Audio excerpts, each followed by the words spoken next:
Perfect. Are you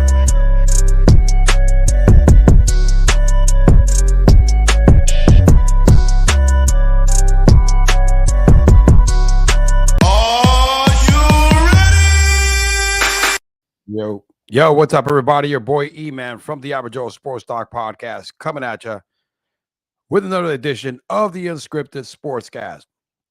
As we winding down the year here, the summer, today is Wednesday, August 21st. One more preseason game this weekend. We got college football ramping up here pretty soon. And then the NFL is going to be right around the corner, man. With that same kick, your boy is bringing you today the AFC West preview. Is it the AFC West? Make sure that I got the right thing. Yes, the AFC West preview. I'm going to give you my over and under picks for team records in this division. And also, of course, fantasy content, the fantasy locks, breakout targets, and players you should avoid if you're drafting from each team. So, but before that, we had some news that we got to hit up, man. We got to talk about some trending news right now, all right, that's been busting around the NFL. All right, of course, man. And without being said, it's usually I don't like that. It's been a while. I got to get used to hit the intro.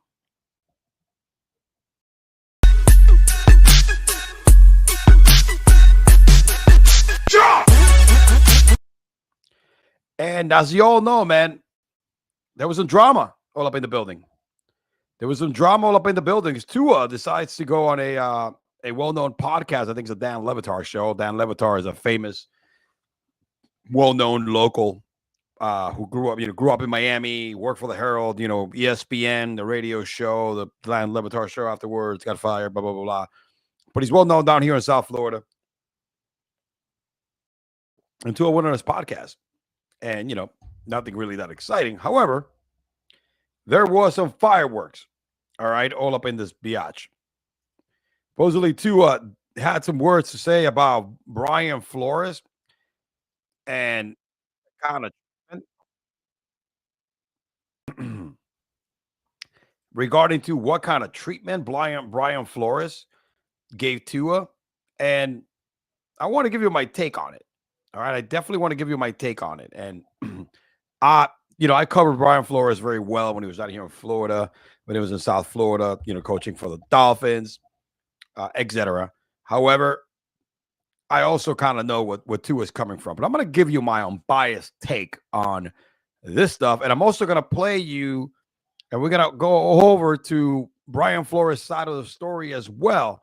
I'm going to give my unbiased take on both sides. And I'm going to, this is not about choosing who's right or wrong here, but it's about dissecting and kind of picking the BS, the sensitivity, the butthurtness, you know what I'm saying? The entitlement or the hard-headedness, whatever the case may be.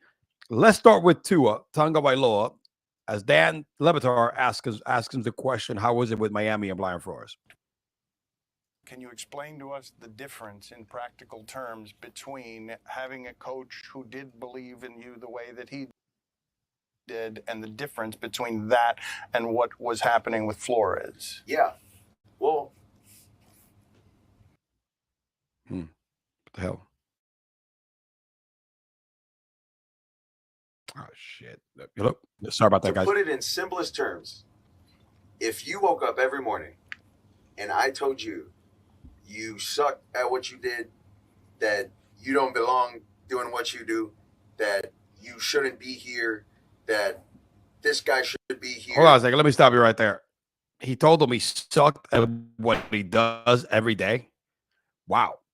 We got man, that's some strong words. When he's telling you that your coach is telling you suck at what you do every day, and what he said, you shouldn't be here? Oh, let's roll that back.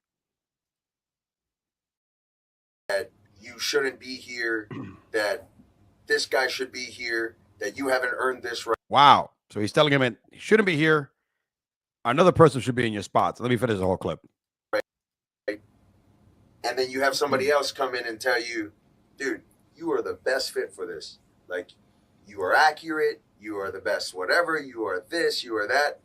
Like, how would it make you feel listening to one or the other? You see what I'm saying? And then you hear it, regardless of what it is, the good or the bad. And you hear it more and more, you start to actually believe that. I don't care who you are. You could be the president of the United States. You have a terrible person that's telling you things that you don't want to hear, or that you probably shouldn't be hearing. You're going to start to believe that about yourself. And so that's sort of like what ended up happening. And it was, I mean, it's basically been 2 years of training that out of not just me, but a couple of the guys as well that have been here since my rookie year all the way till now. We all had the same reaction to that, was to notice how awkward. Year all the way till now. We all had the All right. First and foremost, I like Tua. Great person. I think he's a great person on and off the field. You know, he's a warrior. Heart of a fucking lion. This kid has put his body, his health on the line for this game that he loves and for his team. I give him mad props. The dude has one of the biggest hearts unconditionally. All right, in the game, loves the game unconditionally. And I'm you know what? I know he got overpaid, but I'm glad he did. It's just the market. The fact that he said that Brian Flores was telling him every day that he sucks and he shouldn't be here and somebody else should be here instead of you. This guy deserves it. He was talking about Ryan Fitzpatrick, that right now he deserves to be here now because, he's the veteran. And there's no love lost. We know for a fact that Brian Flores did not want Tua Tagovailoa. All right. They fired Flores and they brought a guy like Mike McDaniels, who it's a guy that they told him, listen, we fired the last guy because he didn't want to work with Tua, basically. Let's cut the bullshit about the lawsuit about racism and, from the team that they told him to tank and, intentionally. Listen, if that would have had some hard tracks, Brian Flores would have been a very rich man right now. And guess what? That case was thrown out. So we know it was bullshit. Go back to my archives. I broke this down from a technical, his lawsuit and his claims of racism from the Dolphins. I broke it down very well and technically even law terms, guys. And I told you it wasn't going anywhere, and he didn't.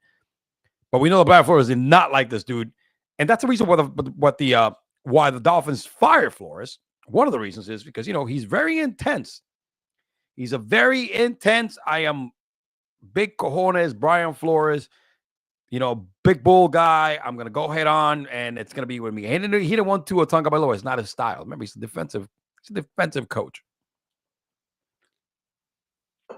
So out goes Flores in Mike McDaniels. Mike McDaniels type of quarterback, and I'll guarantee you the Dolphins said, dude, you got to work with Tua. He's our guy. No other option. And of course, Tua has his best years under Mike McDaniels. We don't know what that would have been under Mike Flores under a second year if they would have worked things out because, the first they didn't make the playoffs, but they were drastically improved under Brian Flores with a worse team. No Tariq Hill and, and I think they had Waddle. They drafted Waddle. So I get it. It's time. He got paid. Tua Tagovailoa got paid. He's under contract. His team has made the playoffs, 2 quick exits. He starts out like a house of fire and then doesn't finish well the season. I led the league in passing yards last year, but who wouldn't if you have 2 of the fastest wide receivers in your team and probably one of the top wide receiver in the league in Tyreek Hill. I'm not saying the guy sucks, but listen, he has a lot of help, and he has a coach that caters everything to him. Hasn't proven himself to win in the playoffs yet, and that's this year. And this contract, he has a very short rope to do that. Is he right about this? Yeah, I'm not saying he's wrong for calling out Brian Flores. That's the way he feels. That's the way he feels. And guess what, dude? Is there some truth to this? I could say that it is. Whether he told Tua that he sucks every day, probably not. Whether Brian Flores might have said, dude, you're not an NFL quarterback. You should not be in the field right now. You need more time off. That's probably the way he said it. Where he scream at him sometime and say, listen, get the hell off my field, man. Rookie, you're not doing what you're supposed to be doing.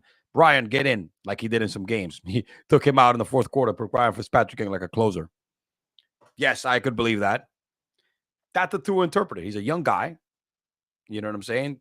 Young millennial, or I don't know what generation he is. I don't think he's a millennial. I think he's a Gen Z or whatever. And he's sensitive like all these young kids, even though I like the kid. You know, he has a good heart, man. He has a good family. But, you know, tough love doesn't work like it does, right? Tough love doesn't work well like it used to work back in the day. So was he a little butthurt about the treatment from an adult? Yeah, absolutely. There's definitely some butthurtness to his statements. All right? He got his feelings checked. All right? He got his feelings hurt. Let me turn on this fan, man. It's hot. Now, let me give you Brian Flores' side. All right? And he went out the next, and he actually the next day when he was things that you don't want to hear, or that at a press conference, Brian Flores went ahead and he said his piece as well. And say, hey, how can I grow from that? So, that hit me in a way that I wouldn't say was positive for me, but at the same time, I've got to use that and say, hey, how can I grow from that? How can I be better? And that's really where I'm at from that standpoint. Do I feel like that's me? No. So if you notice, Brian Flores is not denying it. All right, he's not saying that, oh, that wasn't, I didn't do that. I didn't say that. He said, was that me? No. But he's not saying that he did not do that. He started his freaking speech there, or his press conference. The statement was, oh, that hit me hard, man, and let me see what I could do to grow from here. He's not denying it. He's not denying it. But how can I grow from that situation and create a world where that's not, the case that anyone says that about Brian Flores? Right, like, do you feel compelled to try to get with him at some point? Have you tried what's going on with your whatever? Like, to get this off the topic of this? That's something I've thought about. And maybe when that time is arises or is available, I'm certainly open to that. But I got a lot of other things going on too, as he does. And again, I'm just really focused on the guys here and the work that we're putting in here. And one thing that as far as feelings and emotions, I think something like this takes away from the guys here and the work that they're doing. We've had 2 games and went to Cleveland. We're talking about something else, and it's important, but at the same time, I'm always thinking about our guys and their improvement, and an opportunity for them to get better, and for me to kind of shed light on some of the things that they're doing when I get up here, and not really be talking about me or a situation with me. That's, for me, that's in a team sport. I'd rather be talking about them than myself. So he said, that's not me, but he never denied it. That he did say those things. They did not say those things, never denied it. So honestly, I think he did go ham. And don't get me wrong, guys, before I keep going, I like Brian Flores. I think he should have been given another shot at coaching Miami, right? I know he butt heads with the owners. And at the end of the day, when you butt heads with your employer, odds are you're going to get whacked. You're going to get fired. That's what happened. But I like Brian Flores, right? I didn't want him for the Giants because he's not a quarterbacks guy, right? He's not a guy that develops quarterbacks. It's not like freaking, I don't think anybody can help Daniel Jones at this point. I'm just hoping he has a good season this year. But honestly, I like those old school, I'm going to treat you, with tough love kind of shit. 'Cause that works in life, dude. That's how my generation, bro, was raised. The previous generations. There's a reason why we're stronger now. My generation is stronger than a bunch of these pussies that are out there right now, man. And I get it. There has to be a balance nowadays where, there's sensitivities on a high level. We got a lot of little sensitive little mofos out there. You know what I mean? And it's the way that, just life goes. And I get it. things were rougher for my grandparents and my father when it came to the treatment, and certain things needed to be fixed because it was definitely unfair. I get it now. Mental health is such a big issue, and it's such a large spread, and technology, social media, all this crap helps with mental health, and it helps with the intoxication of mental health. And I get it. It has to be a little more of a smooth approach how you treat some of these young kids, because they don't take criticism from a harsh standpoint as well as we did. Neither did we, from a sense of, you're not gonna like insult me and beat me up. But however, when you got talked to high, loud, and a certain tone of voice where you get your point across, yeah, you took that, baby. You didn't take that as a personal insult. And look, I give both guys credit. I get it. I get what Tua's coming from. I don't like to be like bashed every single time. It doesn't work well for my confidence. And as a leader, Brian Flores, your quarterback, you have to kind of read the room, read the quarterback, read his personality, man. Read what works for him. And he didn't read that very well. He just, kind of like, I'm going to go ahead and put my will out there, and it's going to be done my way without, what could care less about your feelings, right? So probably Brian Flores was speaking from a point of facts that he believes there were facts. And, I have a feeling that says, I have a saying that says, facts really don't care about your feelings. Facts are facts. Whether he should have handled this different, probably. He still would have a job. Again, Brian Flores is from the Bill Belichick school. Really intense style of coaching.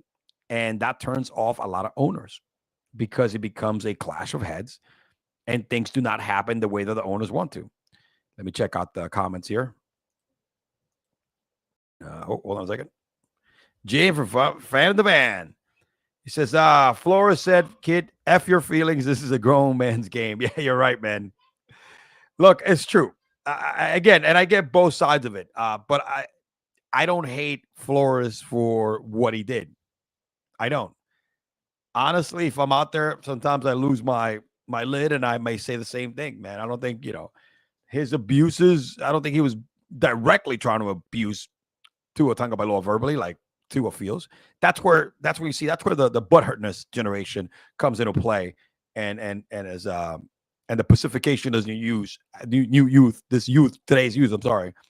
youth comes into play as well. We got to stop being so sensitive, guys. You know what I mean? And you have to be a little more thick-skinned because he goes a long way in life. That's my view. That's my take. I actually agree with both guys. All right. And I respect Brian Flores for not apologizing from a standpoint of, oh crap, here goes cancel culture's gonna get me. He didn't say yes that he said those things, but didn't say no either. Well put as a coach. He's learning. And Tua, my boy, come on, man. Toughen up a little bit, man. All right. Not in this world, not everything is handed to you in a golden, in a silver platter. All right. What else we got going on here before we move on to the Jim with the comments on fire? Coach hurt my feelings. I'm going to go cry to the tent. There we go. See? Probably he went crying to the blue tent as well, because that's where he spends a lot of his time. All right. What else we got going on here? Let's talk a little bit of more breaking news here today. What do we got here? Oh, hold on a second. Today we got some new news dropped here, man. We have a new QB1 in Denver, my friends. Bo Nix has been named the Broncos starting quarterback. Dropped today. Here's the crazy part. Sean Payton said yesterday he wasn't ready to call. He wasn't ready to call to call the starting quarterback. That was yesterday or Monday. Here we are on Wednesday, and Bo Nix has been named the Broncos starting quarterback. I get it. Look, I would start him over Zach Wilson as well. Zach Wilson look horrible. There goes. Oh, Jim has breaking news of his own. I'm smoking a cigar. Hey, man, you always do, man. You always smoke. Hey, smoking the good stuff. By the way, talking about smoking a cigar, August 30th, Cigar Clowns are going to be in the building. Special guests. All right, we're going to be sampling some of their nice brands, all right, from their awesome line. So August 30th, 8 p.m. Cigars and Sports. We took a little hiatus before the season. It's going to be banging. So I don't blame him. Sean Payton needs to make this kid the starter. Man, Zach has started his journey as a backup quarterback. He's actually worse than Sam Darnold at this point. He's had a better team than Sam Darnold, and Sam Darnold is getting another crack at starting right now. So this is not good for the career former number 2 pick, Zach Attack. All right, the homie hopper, the MILF Slayer. Yep. Bo Nix, look, what we've seen in the preseason so far, they're running some pretty good style offense, just like he was using in college. Quick throws, right? Quick play actions, right? Read options. And look, I think Sean think he found his next Drew Brees. Similar players. This guy's is quicker, more athletic. But as a quick throw, quick release, right? So, dope. Bo Nix is the man. Actually, the first rookie quarterback to start the season since John Elway. First rookie quarterback to start the season since John Elway. Pretty wild. Broncos are going to have a tough year, and we're going to talk about it in my next segment when we're going over the wins and losses, the over-under and wins and losses, and also fantasy content. Right, but I give them credit. And let me see. So right now, this is one rookie quarterback battle that has been settled. There's only 2 left remaining to be settled. All right. We have the Patriots and the Steelers.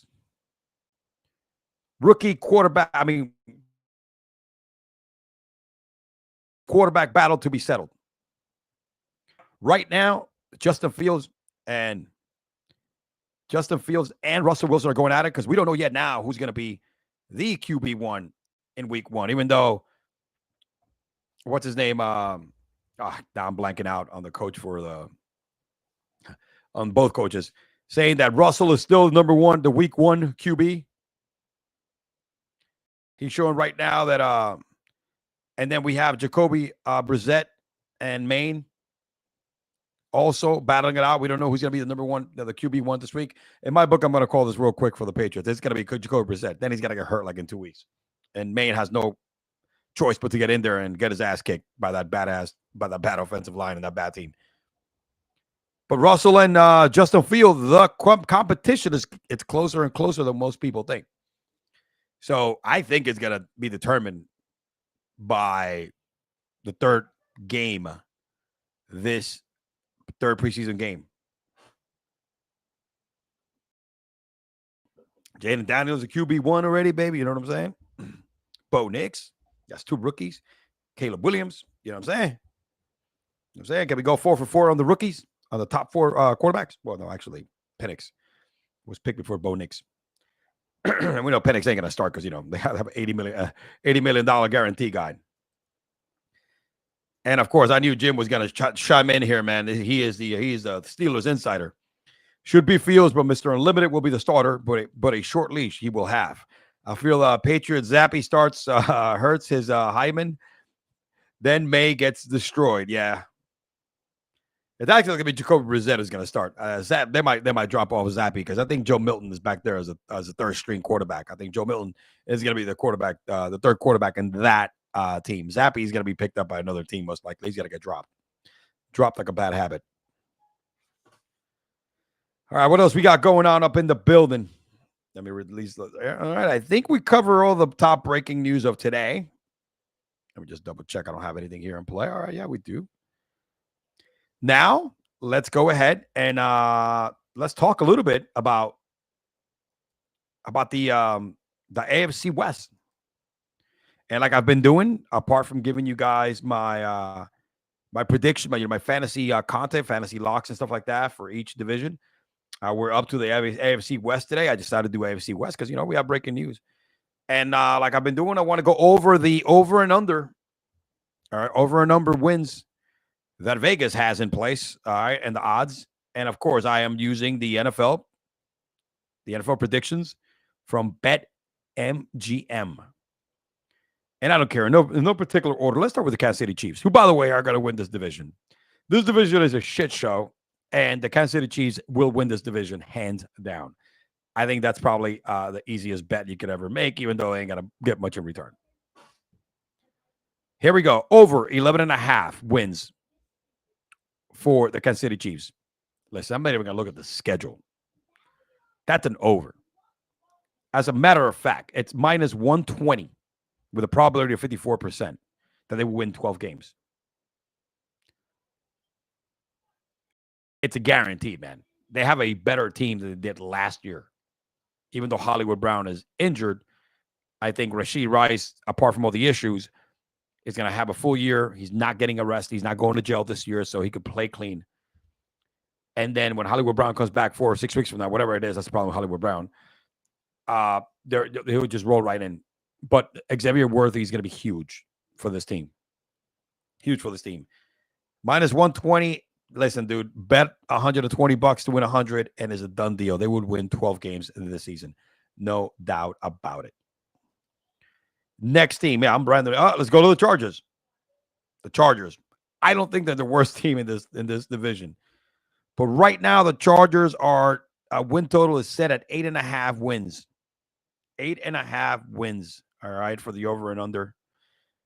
Man, last season, they faced a difficult schedule. Only won 5 games with Justin Herbert out for the Final Four. And they all went 0-4. To win 8.5 games is currently at, 160, minus 160. Wow. If they win under 8 games plus 135, this is the Jim Harbaugh effect.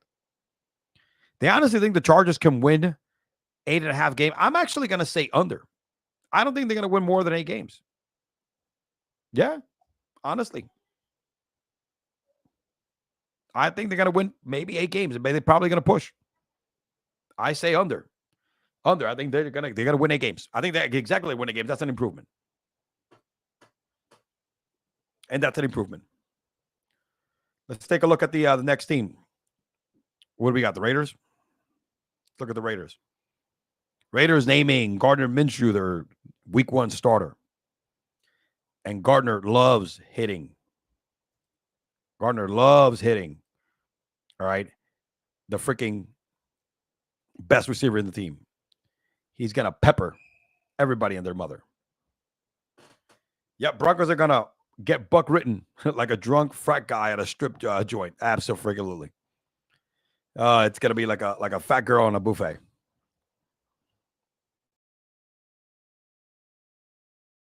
Going back to this.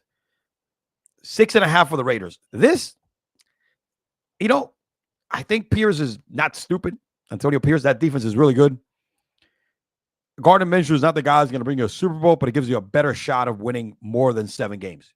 I think they'll go over 6. I absolutely believe so. Don't be surprised they win 8 games this season. But I'm going to say over 6.5. Absolutely. Give me. It's minus 145. I would take that bet. I would absolutely take that bet. That is money in the bank. They will win more than 6 games this year. I believe so.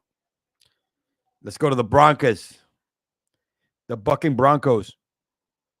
I think they are the worst team in that division. I know, worse than the Raiders. I mean, worse than the Chargers and the Raiders. The Broncos, where are the Broncos at?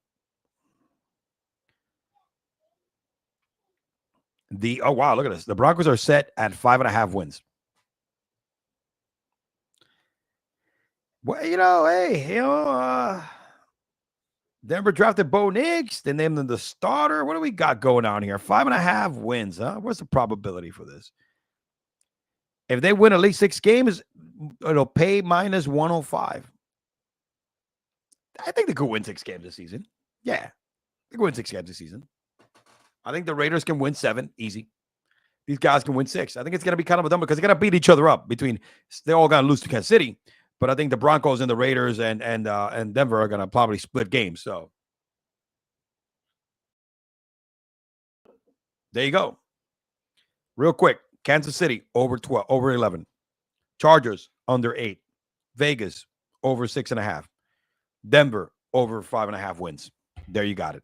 Division winner is going to be Kansas City. I mean, this is like the easiest call you could ever have in your life. All right. The most improved team here, it's going to be the Chargers because the Chargers only won 5 games last year. I think the Chargers will be the most improved team in this. They're the ones going to have the biggest improvement, all right, from win totals from year over year. Enough said. Enough said. What do we got next year, guys? All right, let's get popping with this NFL, man. Let's get popping with the NFL. All right, let's get popping with the NFL. I closed some stuff that I should never close. Let's get popping with the NFL and fantasy football, man. You know, I had my first draft this week. I think I had a really decent team. I was drafting 8, and let me tell you, my league is they're vultures, guys. They are vultures, like there's no tomorrow. They're bad. They're really, really bad. All right. Hold on. Let me delete some of this. What I mean bad is that they're good at what they do. You know what I'm saying? Is that they're really good at what they do. And, you know, I was getting sniped left and right. I had a good guy picking before me and a good guy picking after me. So it was like, it was hard to kind of get something going. But I got some good wide receivers. Actually, I will break that down at the end of the show. I'm going to give you my my teams here. All right, I'm going to give you what I actually did. If you actually want to check out my season throughout the year, it's called the Midtown Brigade. I do a fantasy recap every week of our actual matchups, and it's pretty darn funny and it's pretty darn cool. My boys in this league have been I've been with them for about 14 years. Great competitive leagues, $200 buy-in. All right, so it's not a Mickey Mouse league. Okay, it's hard to win, man, but that's how we like it, bro. We are thugged out. We're thugonomics, bro. You know what I'm saying? All right, let's get started with this fantasy stuff, man. And again, as always, your boy's here to give you, all right, the player locks, breakout targets. All right, players are going to break out. They're going to have the best season of their career. You know, jumping from a bad season the previous before, never ever having a good season, and of course, some players that you need to avoid. All right, during your draft, as like I told you, the drafting starts heavy right now, man. I mean, we did it earlier in this league because we got some people that are going to be going away certain time. You know, the schedule is messed up. We're all family, we're all fathers and stuff like that, and career people. So it's like some of us have a hard time getting into getting schedules together this time. Also, the year it's tough. I got one more league that I'm actually drafting on the first, the Superflex League. I'm only doing 2 this year. But anyway, not in a specific order. Let's start with the Broncos. Let's start with the Bucking Broncos, baby. They named Bo Nix their starter earlier today. All right? And right call, whether it's going to work or not. Your lock in this team, your lock, and it's obvious, is Courtland Sutton. Even with Russell Wilson, Courtland Sutton, all he does is catch touchdowns, guys. All right, that's all he does.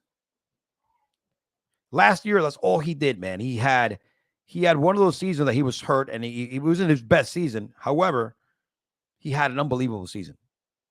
He had probably a total of like, let me see what he had last year. Let me pull the stats from him last year. But our guy in 2023 played 16 games, 90 targets, only had 60 receptions, but had 10 touchdowns. Man, he was catching touchdowns every week. Every freaking week. All right.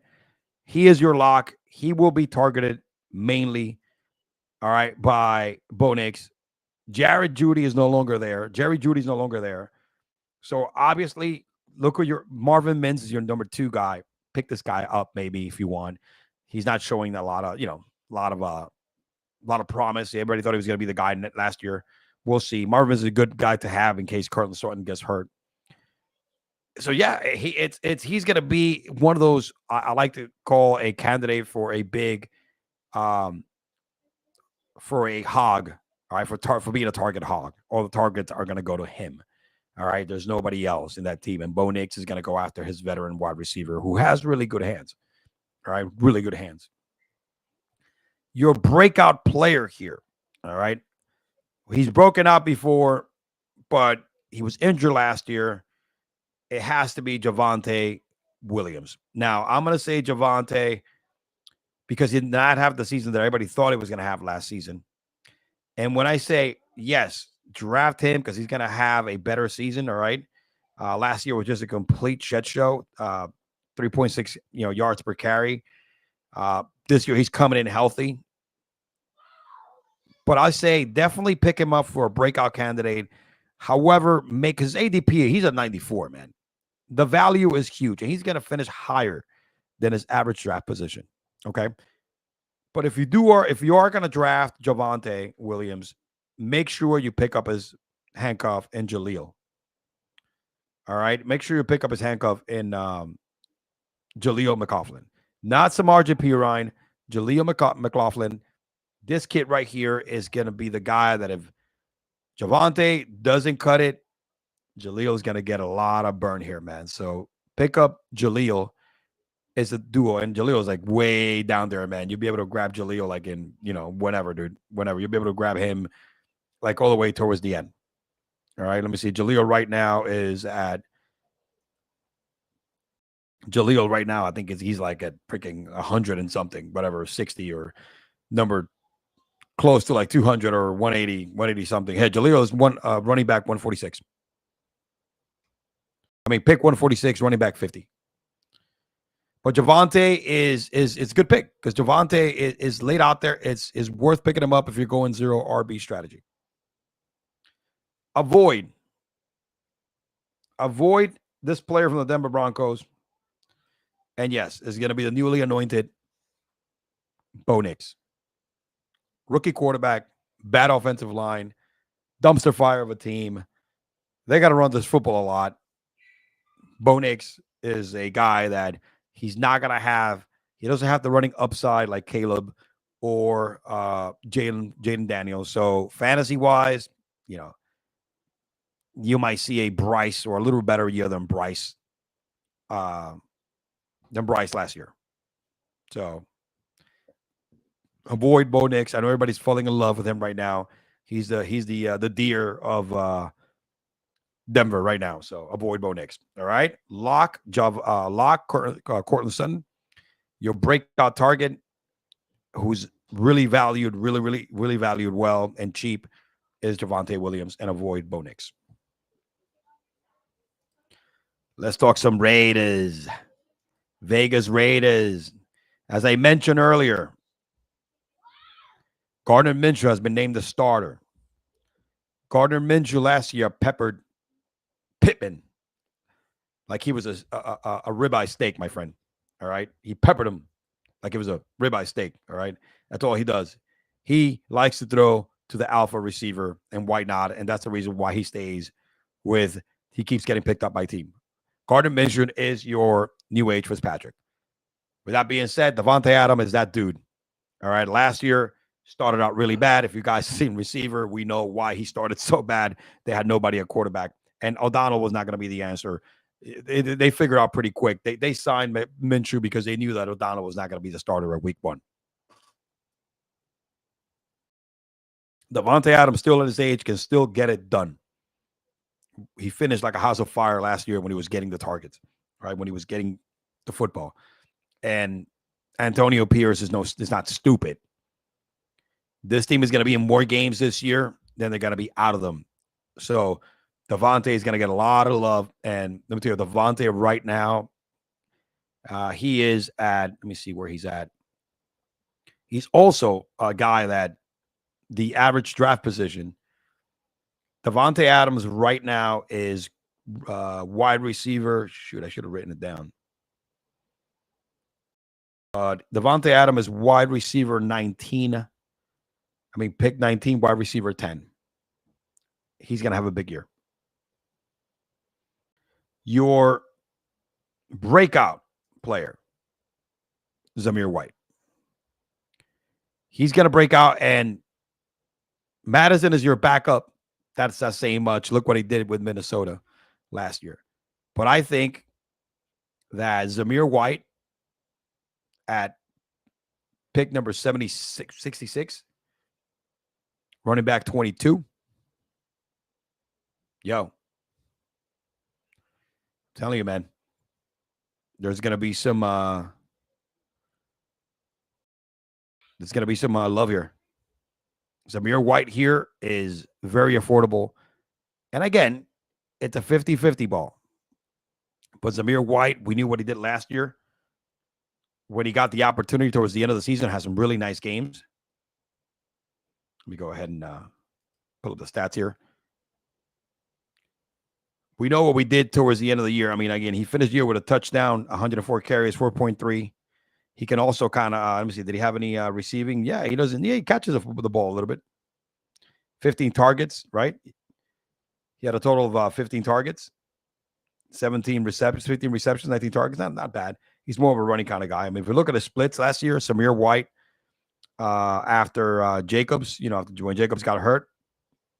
Hey, what happened here? Where's the game logs? My internet is acting funny today. Shoot. Let me look at the game log here. Let's look at some of the best games that Zamir White had, all right, going down to the end of the season. All right, against Denver Broncos, 25 carries, 112 rushing yards. All right, 20 carries, 71 rushing yards. 5 receptions, 6 targets. Against Kansas City, 22 carries, 145. Against the Chargers, 17-6. There's all the games without Josh Jacobs when he started. He is a volume runner, all right? And he could be a guy that, with all the wide receiver wealth that we had out there, he could be a guy that can actually pop. So I like Zamir White, so he's my guy. Get Zamir in the building. That's my breakout candidate. Avoid Jacoby Myers. Okay. I don't think Jacoby Myers is going to have the season that he had last year, because it's going to be more of like running the football a lot and most of the targets, and love is going to go to Devontae Adams, and Brock Bowers might also get some love here as well, some attention, especially in the red zone if he's healthy. I'm going to leave the Kansas City Chiefs for last because, that's the most obvious one. LA Chargers, baby. All right, LA Chargers. Who is your lock for the LA Chargers right here? Let's go. Justin Herbert, of course, just because he's good, man. He's a good quarterback, bro. He just, I don't know, man. He has to get it together. It will be a challenge without Keenan Allen and Mike Williams, right? So, but just Justin Herbert, just because. Breakout player. I think Joshua Palmer is the number 1 receiver in that core right there. I know everybody's really high on Lad McConkey. Forget about Quentin Johnson and anybody else there. I think it's going to be McConkey and Joshua. And I think to start the season, Joshua would be the guy that Justin Herbert will target the most, because he's the only veteran he has in that team. Avoid for the Chargers the running game. I know Harbaugh loves to run the football. However, J.K. Dobbins, based on his injury history, I love the guy. I just can't stand that the poor kid just keeps getting injured. I hope he succeeds. And with him, he's a better risk than what's his name? Than